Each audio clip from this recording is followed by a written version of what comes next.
The fighting between the 𝗞𝘂𝗵 and KDP began in Rania, then spread throughout southern Kurdistan. The Islamic movement launched a war against the 𝗞𝘂𝗵 from Halabja. The fighting went to Erbil. After heavy fighting between the 𝗞𝘂𝗵 and PDK, which killed 300 people, and the control of Penguin and Khaleds by the PDK and the Islamic movement, Khosrat Rasul and Barzani met and decided to declare a ceasefire.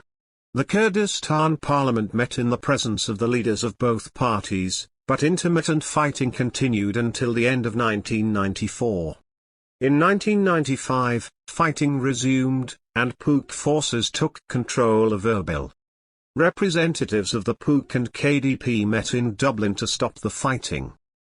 The PKK was an ally of the 𝗞𝘂𝗵. In Bazan, Mirgaja, and Zako, PKK attacked groups supporting the KDP and targeted several KDP headquarters, making the situation more complicated.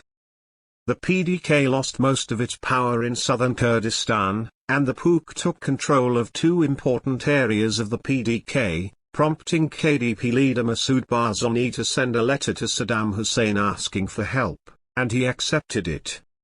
On August 31, 1996, about 30,000 Iraqi soldiers and 500 tanks, led by PDK forces, attacked Erbil from several areas, and Erbil was recaptured by the Iraqi army and PDK. او زمان لقل دزدريجي وبيشير كردني اقربر لساعات دونيوي شبي بيس لسر بيسويكي دينا وتحوت لقالي شقلاوو قالت داشيكي بيعار ورسكراوي بنمالي خيانت تفريان خواردو وكاقل ملياناو لوتيان جنية سنغري بولاي. The 𝗞𝘂𝗵 forces in Erbil are defeated and retreat, and the fighting is somewhat even. The 𝗞𝘂𝗵 forces will be very weak. On September 4, 1996, 𝗞𝘂𝗵 forces left Slimani and headed for the Iranian border. A month later, 𝗞𝘂𝗵 forces and the Iranian Revolutionary Guards regained control of Slimani and advanced towards the borders of Erbil, but were stopped by military pressure and Turkish airstrikes. After the situation calmed down, in September 1998, the leaders of both parties signed the Washington Agreement, which became official.